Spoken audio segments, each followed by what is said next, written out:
Oh my goodness, Kenya.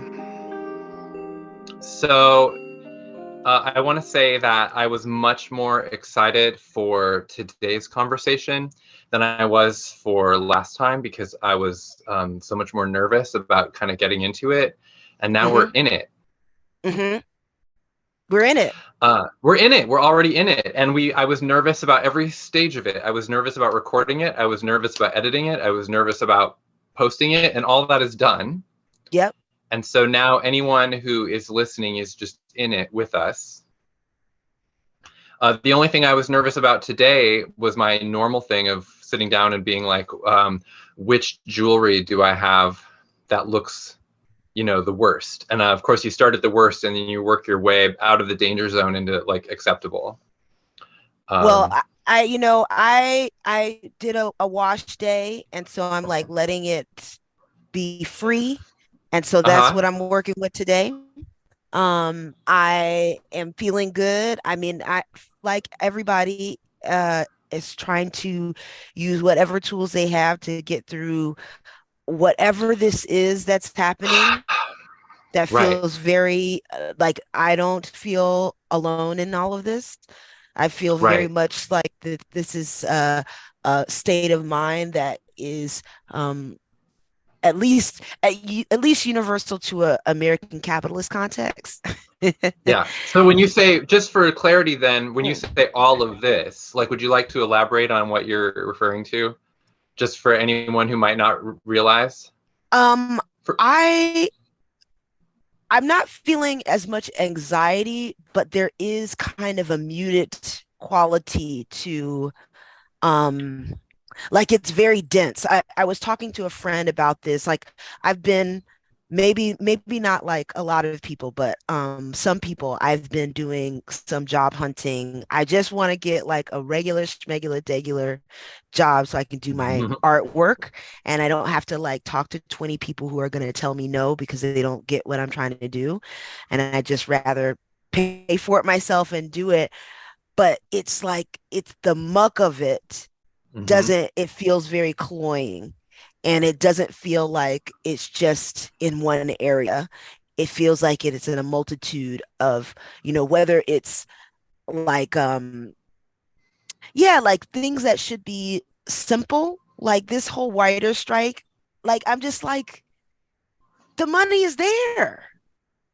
Right. Like it Yes. why It's like are we the ability to complicate things rests in the hands of too few people yes, who have like real yes, power. I think about that a lot because you're in Florida, yes. yes. And Florida, additionally to the other things you're talking about, is like making like national headlines daily right now for like a series of overreaches and like alerts are going off like all over the place. And I can't even imagine, like, it's hard when you're experiencing that from like under the dome. That's how I felt like in 2020 with stuff that was happening here in LA. And it was just like, protests and wildfires and, everything happening in the span of like really fast. And I was like, I don't even know how to talk to people outside of the dome about how it feels like inside of the dome, except for all I know is they're very worried about me, Yeah. for whatever that's worth. Yes, yes. I mean, I think people often ask me, are you okay? How are you feeling? And it's like, I I think that there's a lot of there's danger in this insistence upon locality, Hmm. that it's only happening in this one place and all of that kind of stuff, because I'm like, this is just uh um a flashpoint, like, with like the fires, for example, they are a product of climate change and global warming. Like, and that Hmm. is like a climate, it's an atmosphere, it's around the globe. But because it has this flashpoint, and because, like I was talking to a friend yesterday about who's from Delhi, and he was saying how he's like lived with asthma for a large portion of his life, and and it's been on steroids. And he's like, even though he's lived in LA, he was like, I never even had to use my inhaler. And that's like the, smoggiest like we use that as a Right. flashpoint, but it is Right. so indicative of the fact that it feels like a distraction that is again making it more dense, because it's like, oh, we can fixate on this one space, not considering that this is the like it's the girdle of a lot of spaces, whether Right. it's, like that's not the only place that these things happen. And I Right. think that understanding it makes me more concerned about everybody and less concerned about like this little sliver or Right. big Right. sliver. Yeah, I mean, it's funny, like no matter where you are and how bad things might be where you are, there's always someone somewhere else that you're worried about, right? Uh, while you're so before we move on into talking about tarot and on the subject of you looking for jobs, mentioned earlier I wanted to highlight while we're doing this ongoing discussion about tarot, I wanted to remind people that, for example, that you are available for bookings. Yes, I you're am. always you're always very good at reminding people because you come out here and you share what you're thinking about or working on, and then you're good at kind of sprinkling mentions and saying, also, you may contact me and I will work with you. So why don't you just first of all talk a moment about how you prefer to be contacted and just like what you're putting out there. So if anyone is listening and was like, I would like to work with Kenya on something, and get a reading or whatever, then they will have right from you how to do that.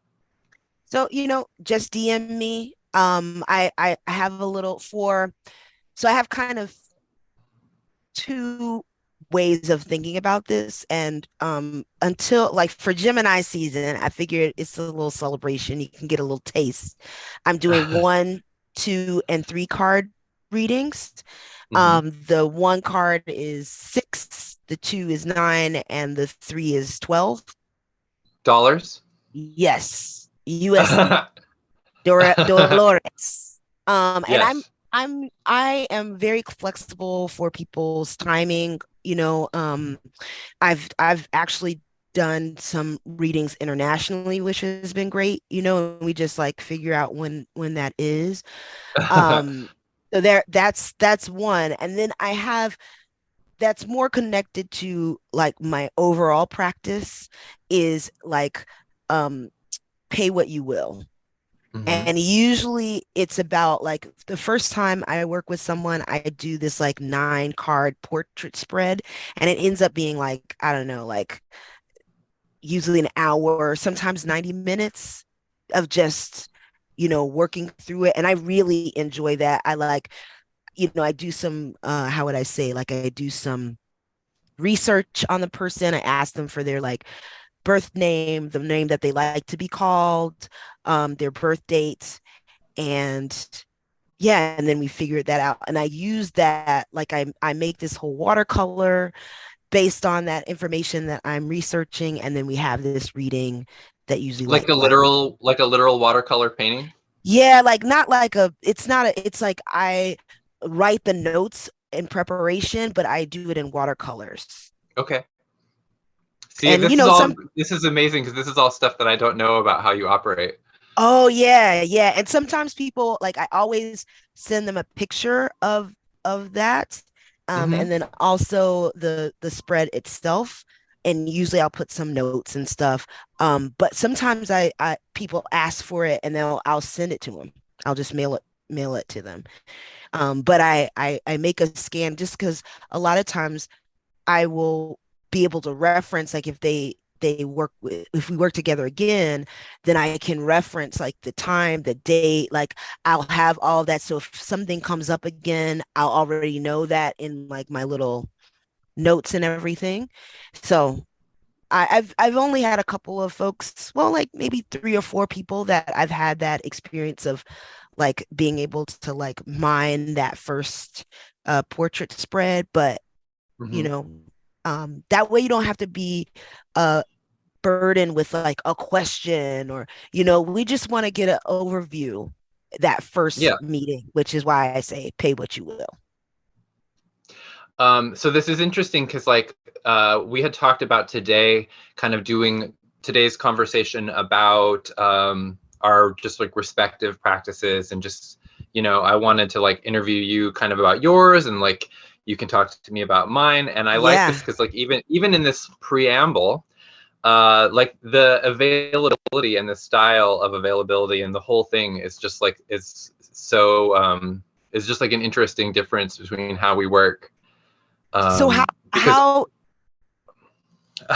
well, so maybe I'll talk about this later when I'm talking about my coin project, but like I mm, have really struggled over the years in terms of offering any availability whatsoever because I am like relatively camera shy. So things like Zoom and FaceTime and stuff have always been difficult for me in terms of like the vibe for readings, especially with strangers. Um, it's just like an additional layer that like interferes with my being able to like my confidence in what I'm doing. Like I'm very good at sitting down with someone face to face, and I'm very good at doing everything in writing. And so I've been for many years now doing this kind of subscription service where I was offering readings like weekly or monthly readings that I would just like send somebody a card and I would like write down not an answer to a question. It's not a Q&A service. I always stress because mm. I don't want to, it's affordable and I want to keep it affordable for me time and energy wise by having it just like one off where I draw the card and I send you a beautiful photo of the card and then I write like about 100 words just like about the card in a kind of like an expansive and accessible way of being like this week or this month. And I have some clients that I have been doing this for nonstop for like 5 years, weekly or monthly. And I was doing it through Patreon for a while, and then they updated their tax stuff in a way that I thought was rather punishing. So I moved away from that, and I've just been doing it, off-roading it ever since. And being able to, like, for me, writing is my greatest tool. And being able to express myself in writing with a moment to reflect and choose words or look something up, is like a really good way for me to give someone a thing that they can like you're talking about with the stuff that you give that they can reference later. And it also helps me keep track. So people, when I'm reading them monthly or weekly or whatever, I can look back over the past series of stuff and be like, wow, I sent you this card exactly a month ago or twice in the last year, and it gives us kind of room to dig in a little bit. So writing was ideal, and then otherwise in person. And then that was just totally kneecapped from 2020 onward. Not that I was doing lots of it, but we talked a little last time about how I did an event, like I worked a party for the first time and really forced myself to get in there and kind of break the seal, and how gratifying that was. So I'm excited to be entering a time when I can like offer more. And I did do a one-on-one video reading session with someone like a week ago, and it Wow. went very well. And in a way, I kind of credit our conversation because even talking to you on this subject at length, I feel like on video kind of primed me for being able to kind of like find a stream with someone else and find some more ease and comfort there. So for me, it's like I can do it. Like I do a YouTube video series with the lab. Like I, but diving in is just hard for me forever. A lot of people are like that. I mean, So, I think that I don't know if we were still in lockdown, but like that's kind of how I started working with people was through Zoom. hmm. And having that, like, I would always make sure I was like, okay, I just want to make sure you have a glass of water, you know, in a vessel that's not plastic, and it was this kind of triangulation method to be able to like connect us because, we're Yes. so much water inside our bodies and then we're, Mhm. ingesting it at the same time. I mean, in a very real way, I mean, writing is has been my saving grace in terms of being able to get my ideas out there. So, I think I would like to do more of that. Like I want to incorporate, and maybe that will be how I recognize or facilitate these 1, 2, and 3 card spreads. I don't know. I don't Mm-hmm. know if I mean I just tried them for during that event that I was telling you about, and it felt really great. The timing was reasonable, and we were able to get a lot accomplished in a sense. Like I felt like there was a real synergy. The energy was high, the vibration, it just felt good. And none Mm-hmm. of these people, maybe I knew one person that I read that day, but everybody else I'd never met them before. Yeah. And it was a really like because so much of my art practice is performative. And as a Black woman, I think that there is a performativity to how we have to present ourselves in the world to Hmm. try to, that I think that there is an awareness of it that has influenced the way that I approach tarot. Mm-hmm. And that it is uh yeah, that it is a collaborative experience, which I know that you feel there's a similar thread in your practice too. But like, I definitely think that my ability to communicate to like an audience, even if it's of one, is something that is like very culturally based. I was just telling Mm-hmm. somebody about we were passing a church or something like that, and I was just thinking about the performativity of the Easter speech or the Christmas speech. Like, this is very much rooted in the Black church, whether it's Mm-hmm. evangelical or Baptist or whatever. But it's like you can't be 5 year old just saying your Easter speech. You must perform it. And it didn't matter Mm-hmm. if you were shy. In fact, if you were shy, there was going to be a lot of performativity surrounding you so that you could make it through the speech. So I think Mm. that all of those things in it inhabits almost all the things that I do. Even the Hmm. way that I write sounds like, people can hear, like I've heard this often, they can hear my voice saying it as they're reading Hmm. it. So I Yeah. I think that I definitely want to like give truth to that, but also consider like what it's like when I'm actually like writing in my journal, like Right. my because I have like, well, I mean it's kind of collapsed, but it's like this is like the kind of stuff that I do, like different spreads, and I'm always doing it with this like watercolor because it feels more, I mean, fluid. They're just Mm-hmm. it like it. Sometimes I'll even wet the paper so that it does the thing that watercolors do, Yeah. and all that stuff. So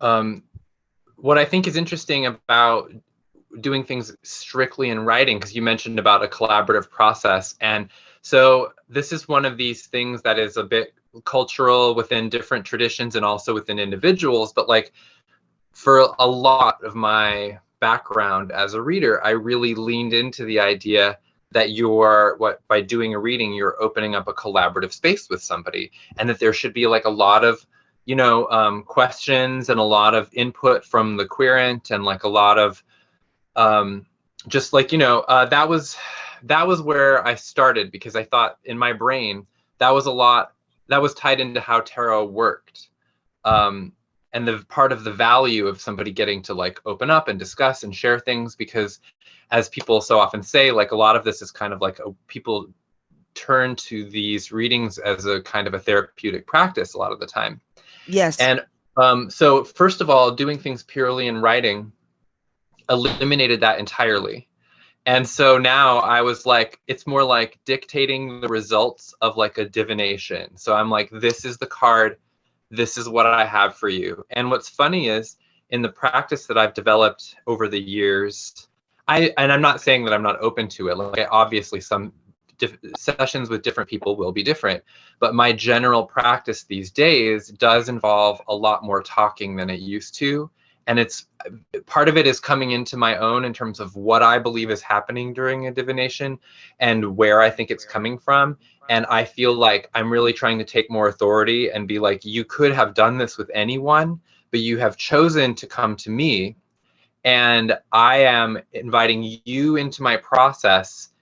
And then the cards are what they are. And while there is some room for interpretation or exploration together, I am by and large kind of dictating like what is here.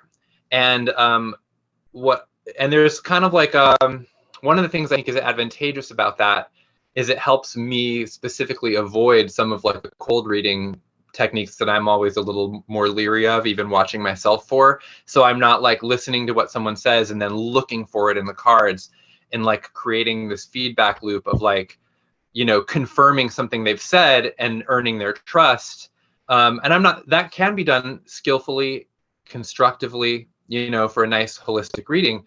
But there has been something as a test for my own abilities and my technique to be like, here is what is here. This is what the cards are saying to me. And my understanding of the cards, like yours, is pretty singular. Like I'm not just my interpretation of certain things is going to be a lot different than other people's. So if you're here for a reading with me, you should hopefully want to hear about what that is, you know? And so I think some of it just comes from age and experience, and also a lot of work with boundaries, because in the past I had a lot of people pleasing instincts that I brought to this. And I was so like nervous about making sure that somebody was comfortable and that they were engaged throughout and that they felt listened to. And I That's still care about all of those things, but I need to feel like there's a reason why I'm doing this for you instead of someone else. You you know, know, like, I I I just accept that the connection is based, like I trust it. I mm-hmm, don't need any, like if we are having a session together, mm-hmm, then I my expectation is, or maybe even the stipulation is that you trust my interpretation, because I tell them, I said, all I can do is read. right, Like you know, and oftentimes when I'm having a reading, um like sometimes people will ask me a couple of questions sprinkled in, but most of the time they are just kind of absorbing. yes, They're kind of just absorbing. And then because I preface the reading oftentimes with these these don't have the ability to lie to you. mm-hmm, They don't. That's not what they're in, that's what not what they're vested in. And so I ask the seeker, the querent, the person, allow this to be truth in its mere existence, mm-hmm, and accept what feels connected, reject what doesn't. And what's, so interesting is how often people are, and I don't ask them to tell me like how it's resonant. I'm like, you can if you want. Most people do. They give me a little bit of something. Um, Sometimes people's responses are quite emotional, mm-hmm, and and I still have like, but I, for whatever reason, because I know from my own personal relationship that it can go there, and that it doesn't like when I read for myself, like one of the things that I was learning and being very specific by is to not try to like retrofit the card to something that's gonna like, Right. you know what I mean? And so I Of think that course. that practice has been really helpful because even when someone's having an obvious response, but I'm not finished with the sentence, so to speak, Yes. I can continue forward. And in many ways, it's helped me create more consistent boundaries in my own life because I similarly have people pleasing tendencies, Uh-huh. and I'm like, but for some reason, this practice has given me, and maybe it's because I came at it at this particular time in my life and the life of what was going on in the world too, that Mm-hmm. I was like, no, I that's not what they're there for, and like it's also been helpful for me to do these readings where people pay what they will. Like, not saying Mm-hmm. that I won't, and I do, like I mentioned before, I have like a couple of boundaries with that, but it's been interesting to see how that has um disabled that very common um tendency in myself. Hmm. So, I I like one interacting with people. I like having that um I like having that dialogue. Um and then I also I'm certainly intrigued by what it would look like where it's like I just pull a card and then I like write something about it, you know, Mm-hmm. um, based It, upon like that's something I want to definitely explore. yeah. It's tricky because I like no like so many people, this is a very common pastime. People have their own, like a lot of the people you end up reading for may have experience with the cards themselves. And that's what I think, like the boundaries and the authority as a reader is so important, because also I don't want to end up in a kind of a tug of war or a negotiation with someone about what their reading is, because I'm like, if you wanted to hire me to draw cards for you so that you could decide what those cards meant, why am I here? you Right. know like Right. it's like and I'm not saying, I don't even think people consciously do this, but people, when there's unease or like a question or an issue, like people are, and I'm not excluding myself, are constantly trying to take control of the story, and I love reading for people who have that openness and like are willing to like submit to like the input that seems like why you would hire somebody to read cards for you. It's Right. harder with somebody like, I can't tell you how many times someone has like come to me for the question about something like how uncomfortable they are with their work situation. They like want to know what to do about it. And then like the cards come up and everything in the card says something about finding a different work situation.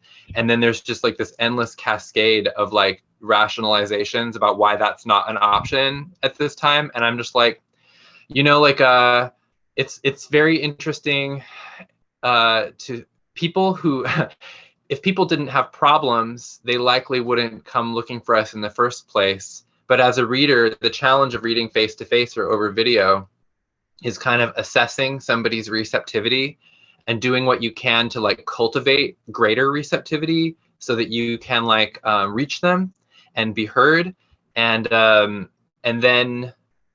and then to maintain a sense of control. um, it doesn't, I'm not saying it's like hierarchical, like I used the word dictate earlier and that sounds really forceful. However, this is my personal practice. I could sit at home and just not do this and enjoy the benefits of it, like we talked about in the last conversation. 100%. So yeah, so when you like the great thing about working slowly over time and building up clientele is that I think that you get a lot of people who really understand who you are and develop fair expectations of just like what the experience could be like, or are Yes. open to being positively surprised, you know? I think that that has been a big part of the practice for me. I think that people have because I was doing the lives with the etymological tarot Hmm. for like probably, some months before I even was like, you know what, I'm gonna, move it to this space. So I think that a lot of people found comfort in that because they were getting something from me just Yes. like going through the etymological journey of that. Yes. And I've only had have and this is probably connected to the relatively short period of time that I've been sharing readings. But I've only had like maybe two people that it was like it was just resistance, resistance, resistance. And Immune. They were immune to you. yeah, and I was just like, I'm no. And Yeah. then that's when I started like, prepping people like they can't lie to you. This is an opportunity for you to, like I mentioned before, like I think of them, even though this is energetic and spiritual for me, I also find myself very connected to the analytical nature of the Hmm. possibilities of the symbols that are represented. And I'm like, they're not trying to hurt you, and I need you to be open to the truth of them before we even Right. get started. Because if not, then, you know, time is valuable. It's the only thing that it's the only currency that we all have equal, um, equal, naivete of, like nobody knows. And Right. so I take it very, very seriously. And I've been doing like I do like the first when I have the big portrait reading, I do the first operation, and something usually pops out, which is great. Like, we're talking, we're drinking some water, we're having that exchange, even though it's through a camera and the digital space. Um, and then usually a card pops out. And then I say, this is just going to symbolize you for this moment. So that Hmm. like is like a baby step into like, okay, this is symbolic, like to really impress upon myself in my own practice and others that these are symbols. Like, if we're talking about like like birds evolved like in the forms that they are before we evolved in the forms that we are. And Hmm. so these are like, you're talking about like things like snails and salamanders and irises and flower, all kind of roses and flowers and snakes and sun and moon. You're talking about these things that are so much older than we are. Yeah. Isn't it so funny that all of these things are older than we are, and then we just show up and decide what they mean with like this complete naive sense of authority? Yeah. Yeah, but that's the thing to impress. It's like we made it up. Yeah. But because it's so old, there is power in it because so Right. many people have repeated it, and it makes it even more solidified in our collective Um, human consciousness. Before we get too far from this, you just Okay. mentioned etymological tarot, Mm, and your analytical process. And I think this is a great way to segue into talking about just explaining to people about what that is. And it's etymological, not entomological, because you're right, not an not insect bugs. specialist. But so why don't you just share a little bit about that and how it came to be and what you do with it. I was running into a lot of trouble because uh we hear a lot of slogans because we live in this capitalist society, and so it's a lot of words Mm-hmm. that get repeated. And I was like, okay, there must be something deeper. Like you ever see you I know you've seen that Princess Bride, and there's that moment where he's like, he keeps on saying inconceivable, and he's like, Mm-hmm. I don't think you know what that word really means, and Yeah. I've always thought that that was, funny from just a comedic standpoint, but it also like continues to resonate. Like sometimes, like, you and I are writers, so like, it's it's not beyond the pale that we would read a lot. So like a lot of Mm-hmm. times when I'm writing, I'll write a word that I don't use in my normal conversation, and but I must have read it or been exposed to it some time ago. And I'll look it up just to make sure. And I mean, oftentimes it is exactly what I'm like, how did I even know that word? So I was like, okay, so if I know that that could happen, that I could accidentally, pull a word that is very accurate to the Mm-hmm. feeling that I'm trying to convey, what about the words that are proselytized to us all the time? Do I really know the meaning of that word?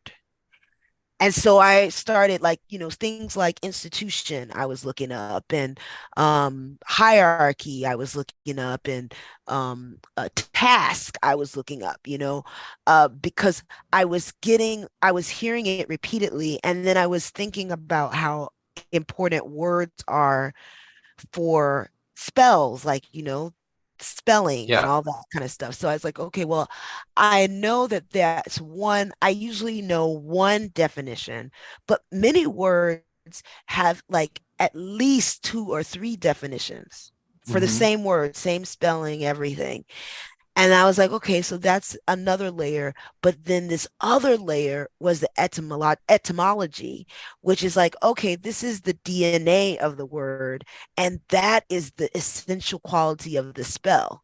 So if there is going to be this emphasis on this word over and over again, I want to know what that core nugget is. Right. So that's, and I was just writing, I don't know what made me get these little note cards. I got them from Amazon or something, and they were these little note cards, and they were like brightly colored, and I would write out the etymological tarot on these cards. And or I would the when I was doing my research, I would write them so I could like kind of do them like flashcards. And Mm-hmm. so one day I, instead of doing them horizontally, I did them vertically, and it just right. It looked like I was like, and I would have these, maybe some of them would be only like 5 cards. Some of them would be like 11 cards. Some of them would then then sometimes you'd get to the Proto-Indo-European root, and it had this whole list of words that it's a part of. And so Mm-hmm. it was starting to look very much, as I was laying them out and looking at them, it started looking like a tarot spread. And so I Uh-huh. just like, let me just imagine it in that way. And so that's how I got started. And so this is now something, so you do these readings for people.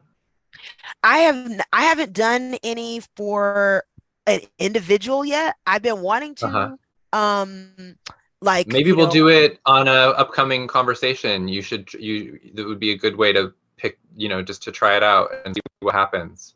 yeah, yeah. I mean, I would be down. I'm definitely like, I'm thinking, one, this could be a really interesting way to maybe um play around with what a rubric could look like if we were like working on it together, because, you know, your your consistent practice with other people is so rooted in wordsmithing. And Mm-hmm.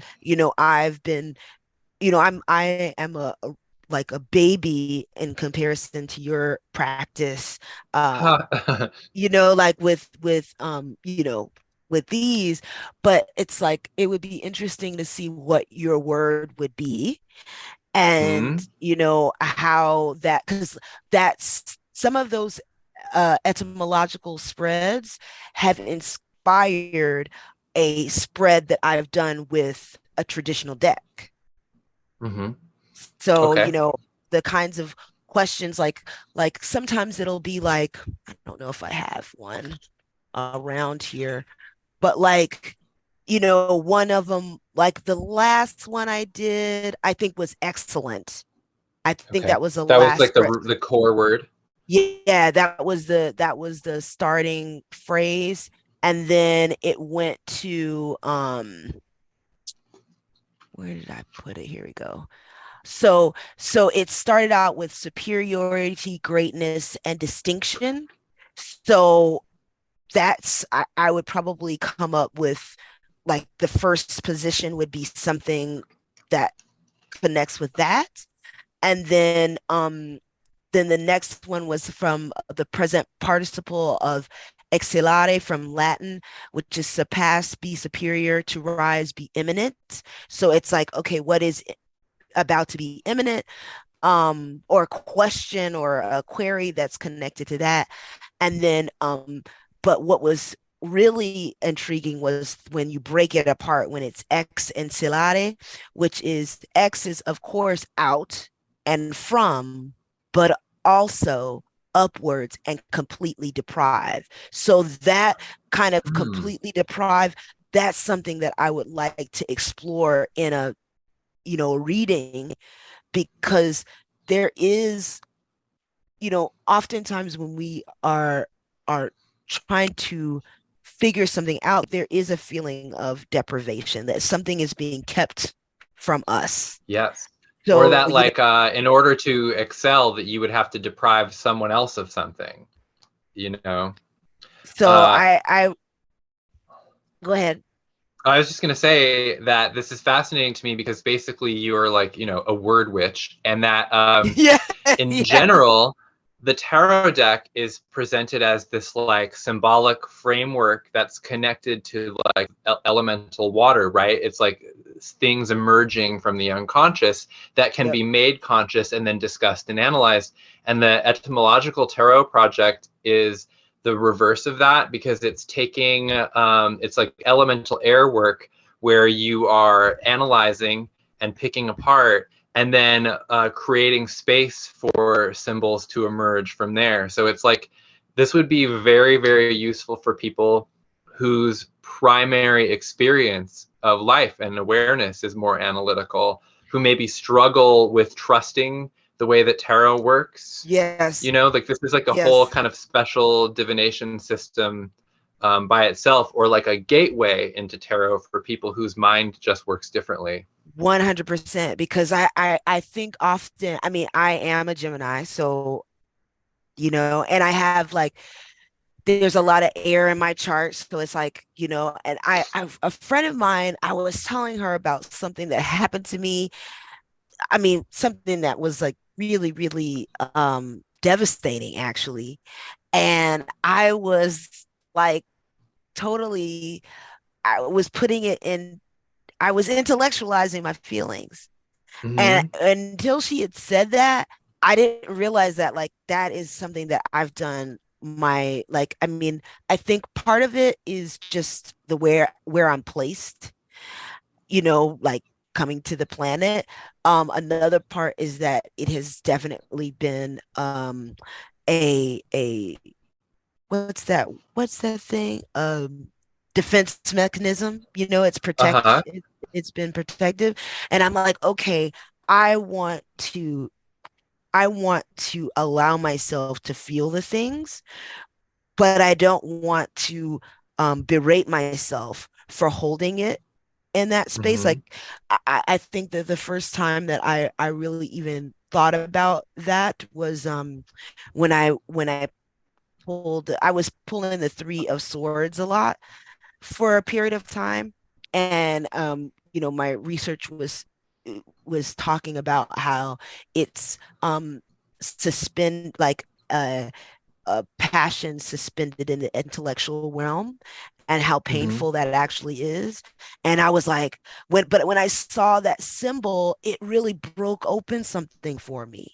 It allowed Hmm. me, like I recognized that moment of even being reconnected with the tarot through that moment in the bookstore where I'm crying my eyes out because I miss my mama. And I'm like, Hmm. oh, these are powerful things, like the energy of fire, the subconscious power of emotions and water, the intellectual capabilities of air, and the material behavioral aspects of the pentacles and the earth. These are um these are elements to be nurtured and balanced and turn the volume up and really um enjoying. It's like a Hmm. balanced meal. And so these symbols and these Right. cards help me get there.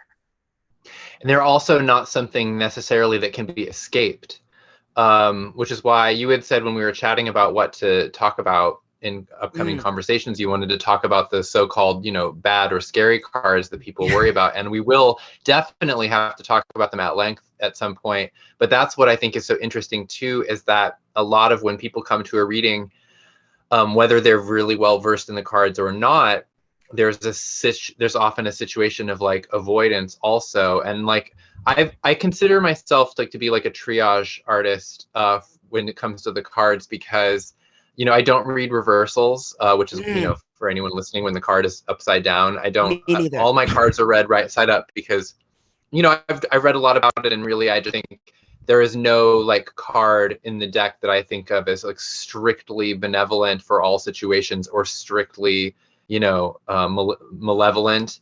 And getting to talk, like, these are gateways to talking about pain or fear or anxiety, or some of which may be necessary or constructive, and some of which may be unnecessary or destructive, and like that is all to be discussed in the reading itself. And it doesn't happen to me very often when I'm reading with someone who I don't know very well, or like who is like a total stranger.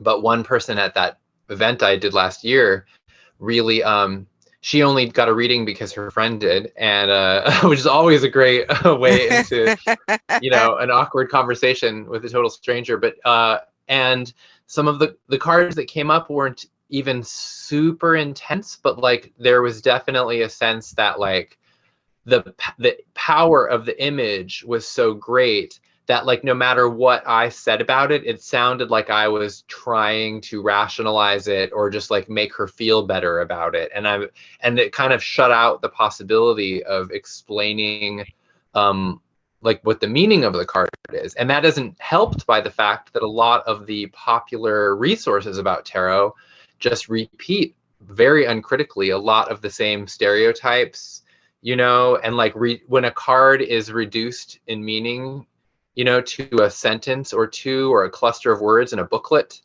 and that becomes the core of someone's impression, because they might find lots of really interesting, beautiful, or useful ways of articulating that word cluster into like their readings and expanding upon it, but it's still based on such a limited understanding of what's contained there. And that is simply not what the tradition of this tool is, I, right? I could not agree with you more. Like I think that one sentence explanation, as someone who is approaching this like through um not only the time that I've committed to like being specific about the images that I see, but Mm-hmm. also knowing about a lot of those symbols beforehand. Like I'm like, no, there's a like, or like I think about something like the rose, which finds itself in a number of cards, like Mm-hmm. the death card being one of them, for example. And but the rose not only as a rose, as a flower, but as an alchemical symbol, Hmm. or the fact that like my dad has like a number of rose bushes, and they require actually a lot, and you have to be constantly pruning them. You have to be and it's fascinating, like when you learn, like, oh yeah, you got to cut it at a certain position so that Uh-huh. the other one will bloom. And it's like these are the types of things that aren't in the Right. the explanation, that as Right. someone who is committed to the practice and the understanding of these symbols are going like there's a lot going on in all of the cards.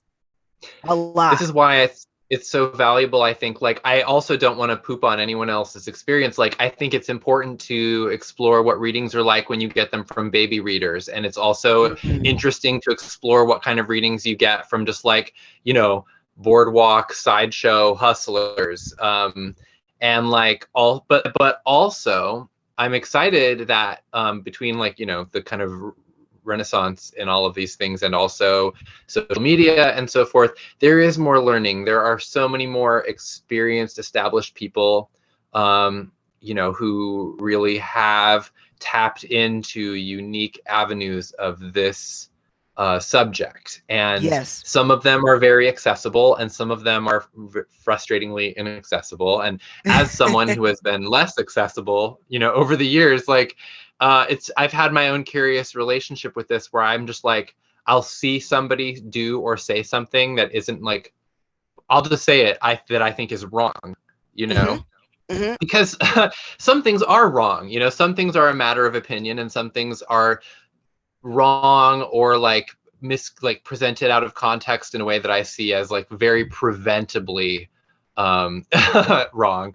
Yeah. And I grapple with this a lot, because I'm like, I don't it should not be part of my practice to go out and correct people.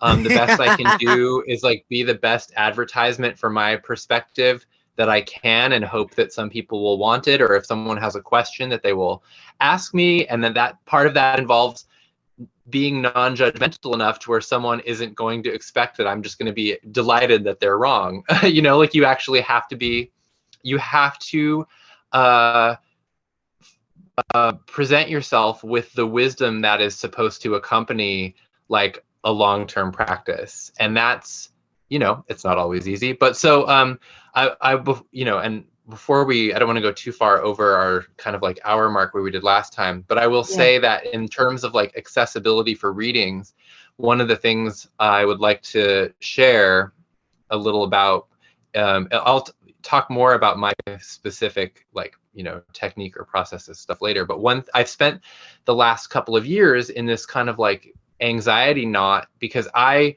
really didn't want people to DM me for readings. Mm. Like, I would get like, a friend of mine was like, oh, a coworker of mine wants a reading, like, can I have her contact you? And I was like, okay. And then she DM'd me and wanted to know what my availability was within the 36 hours. And I was like, this just isn't how I work at my best, and it's not how I want to work. And so I really agonized over this, and I decided that, I probably showed you, but like these coins that I have, you've seen Yes. them floating around. I'm so cute. I want to know more.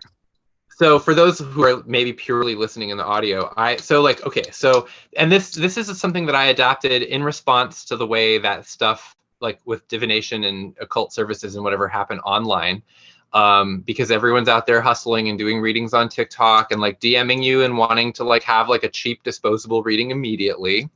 And good for everyone who can make that work, especially if you can get that coin. But like for me, it's just much more important that I work with the kind of people that I know that I can work with. And so Hmm. I worked with a friend of mine who designs jewelry, and we created these triangular coins. I have a brass one and I have like a silver one. And my goal was so the earth element prioritizes slowness. Things can happen suddenly, with the earth element, but like overall it's like seasonal geological shifts.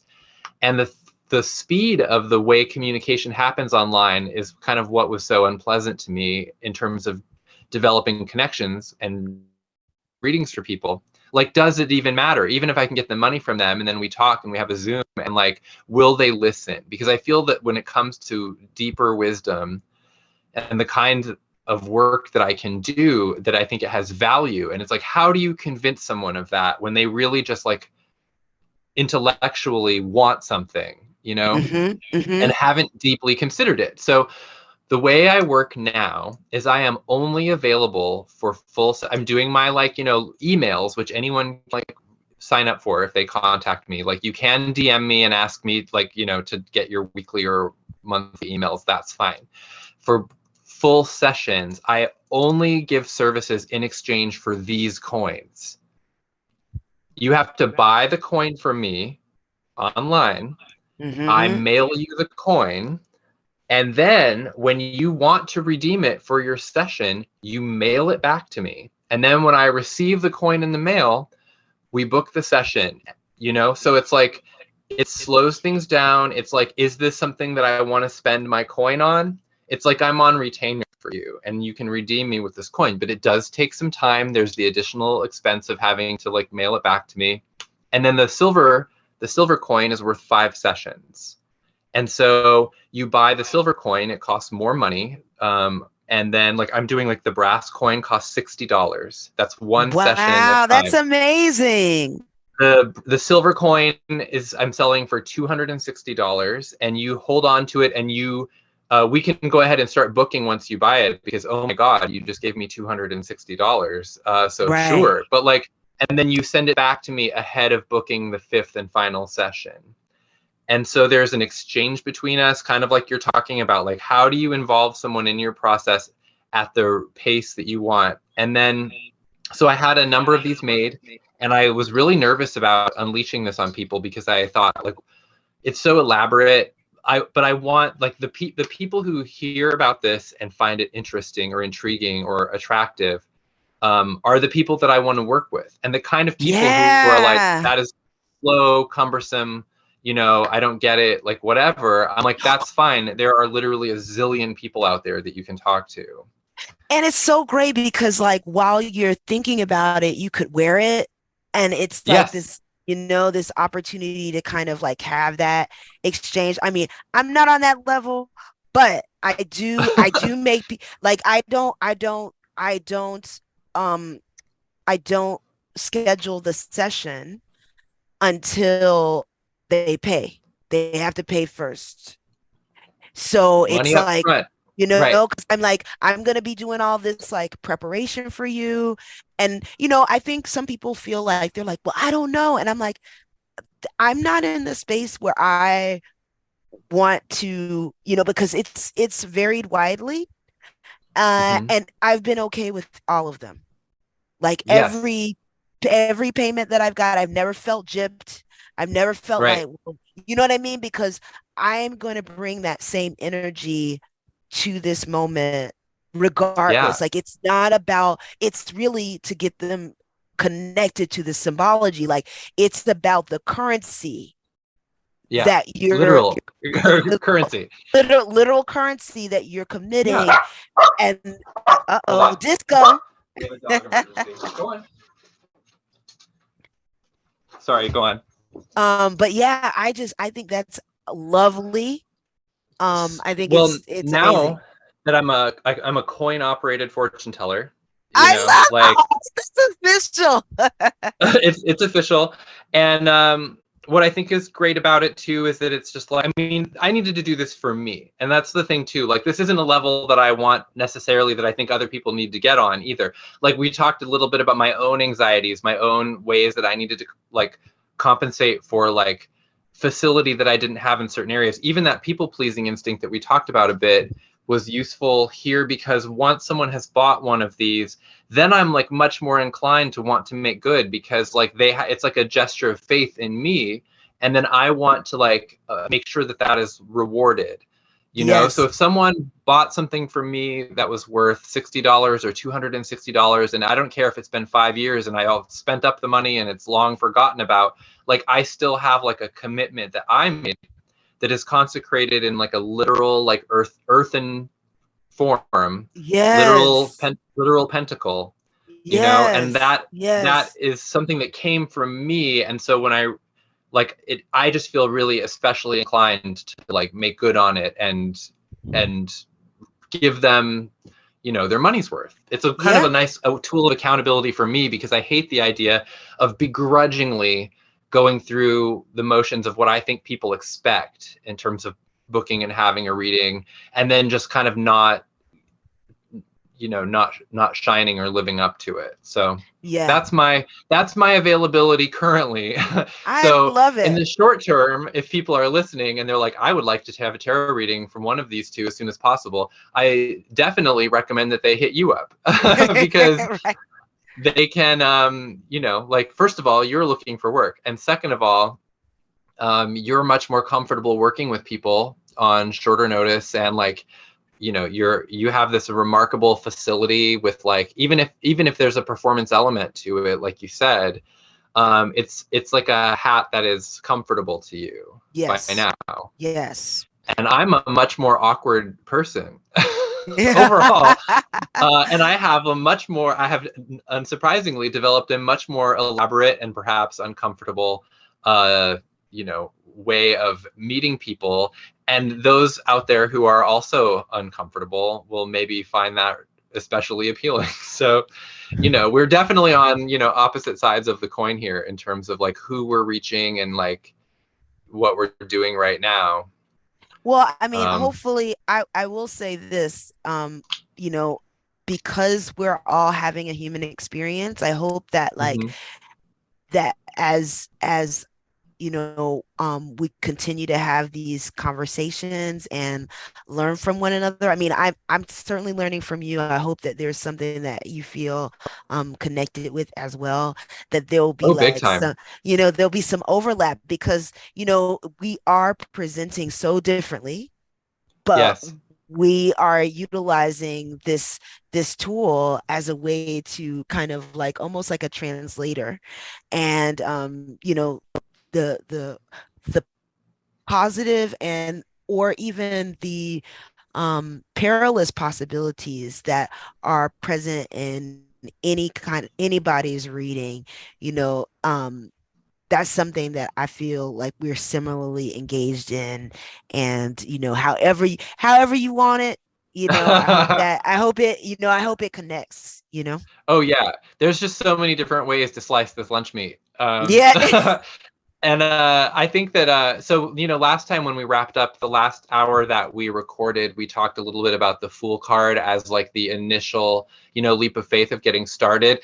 And this is not something that I want to necessarily be beholden to as we progress, but I was thinking about the theme of that and moving on to, you know, number one and the Magician card, and how we have like, you know, focused on ourselves as practitioners, you know, or each other as practitioners, but like how Yeah. like your solo relationship with your craft and how that determines like what other people see and like the expectations they form, and what a kind of a fertile area that is to play in to present something that is like uniquely yourself. So that's something that I think that you definitely shared today in just like the little sprinkle we got of what your, you know, your path has been. And that's like, you know, me opening up about how obstructive I am on purpose is also part of that. So like, you know, there is a sort of a magician undercurrent to this episode. And I will certainly agree with that, yeah. especially with all those tools on the table. Right, all the tools on the table. And then that sets us up possibly to, you know, record next time from the perspective of the priestess. And I like that because that is such like a nebulous card of, you know, hidden voices that pretty much Yeah. anything that we talk about can be retrofitted to count as that theme. 100. It's the mysteries. It's the Right, mysteries. right. Hmm. Exactly. I will both be very at home there, I feel. So Because I don't know. should we? I don't know. Talk to me then, and we'll see what I'm at home with. Sometimes it would help if things were a little plainer. But if we want to wrap up here today, I want to take this opportunity to do a proper close where you say out loud, where people can find you and all of the requisite stuff that comes with talking to people for an hour, and then hopefully leaving them with the desire for more. Indeed. Well, you can always hit me up on IG. I'm at Kenya, Kenya 9, the number 9. Easy enough. Easy I am peasy. also, yes, I'm on there as Here Lies Bloom, and we are simultaneously sharing these recordings on your YouTube channel Yep. and also the YouTube channel of Black Phoenix Alchemy Lab, which I run. And I didn't Yes. talk to anybody about posting stuff there. I've just been doing it. I just been tagging them. So that there's a couple, you can support both channels, and then I also have been released. I released the audio version of this on the Substack that I have with Eric Shorey, which is called Judgment, and it's not a tarot themed Substack per se, although we have covered it at times. But there is a podcast feature on our Substack that has been languishing. So I thought, why not I have an MP3 and I have a platform. So if you're listening to this through the Judgment platform or the Substack platform because of Judgment, that's great. We're happy for that. And also I wanted to point out that on YouTube has closed captioning available for people who want to be able to read along. We don't have transcripts figured out that way. I'm looking at options for that, but